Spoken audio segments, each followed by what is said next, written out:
Hi friends, welcome back to my mini vlog. ನಾನಿವತ್ತು after long time ವೀಡಿಯೋನ upload ಮಾಡ್ತಾ ಇದ್ದೀನಿ. ತುಂಬಾ ಬ್ಯುಸಿಯಾಗಿದ್ದೆ, ಹಂಗಾಗಿ ಯಾವುದೇ ವೀಡಿಯೋ ಹಾಕೋಕ್ಕಾಗಿರಲಿಲ್ಲ.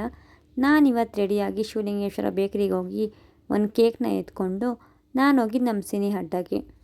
ಇದು ಲೊಕೇಟ್ ಆಗಿರೋದು ಎಲ್ಲಿಯಪ್ಪ ಅಂದರೆ ರಂಗಾಪುರ ರೋಡಲ್ಲಿ ಲೊಕೇಟ್ ಆಗಿದೆ.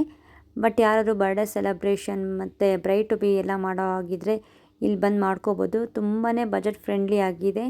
ಹಾಗಾಗಿ ನಾನಿವತ್ತು ನನ್ನ ತಮ್ಮನ ಬರ್ಡೇನ ಇಲ್ಲೇ ಸೆಲೆಬ್ರೇಷನ್ ಮಾಡೋಣ ಅಂತ ಅಂದ್ಕೊಂಡು ಅವನಿಗೆ ಸರ್ಪ್ರೈಸ್ ಕೊಡೋಣ ಅಂತ ಅಂದ್ಬಿಟ್ಟು ಅವನನ್ನು ಇಲ್ಲಿ ಕರ್ಕೊಂಬಂದೆ.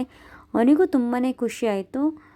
ಅದಾಗಿದ್ದಾದಮೇಲೆ ಅವ್ನ ಫೋಟೋಸ್ ಎಲ್ಲ ತೆಗೆಸ್ಕೊಂಡು ಕೇಕ್ ಎಲ್ಲ ಕಟ್ ಮಾಡಿ ನಾನು ಮತ್ತೆ ಸ್ವಲ್ಪ ವೀಡಿಯೋಸ್ ಎಲ್ಲ ಮಾಡ್ಕೋಬೇಕಾಗಿತ್ತು. ಹಾಗಾಗಿ ವೀಡಿಯೋ ಎಲ್ಲ ಮಾಡಿಕೊಂಡು ಹಾಗೆ ಅಲ್ಲೇ ಕೂತ್ಕೊಂಡು ಸ್ವಲ್ಪ ಹೊತ್ತು ಟೈಮ್ ಸ್ಪೆಂಡ್ ಮಾಡಿಕೊಂಡು ಅವನು ಕಾಲೆಲ್ಲ ಹೇಳ್ಕೊಂಡು ರೇಗಿಸ್ಕೊಂಡು ಅದಾಗಿದ್ದಾದಮೇಲೆ ನಾನು ರಿಟರ್ನ್ ಮನೆಗೆ ಬಂದೆ. ವೀಡಿಯೋ ಇಷ್ಟ ಆಗಿರೋ ಲೈಕ್ ಮಾಡಿ, ಕಮೆಂಟ್ ಮಾಡಿ, ಸಬ್ಸ್ಕ್ರೈಬ್ ಮಾಡ್ಕೊಳ್ಳಿ. ಮತ್ತೆ ನೆಕ್ಸ್ಟ್ ವೀಡಿಯೋ ಸಿಗ್ತೀನಿ.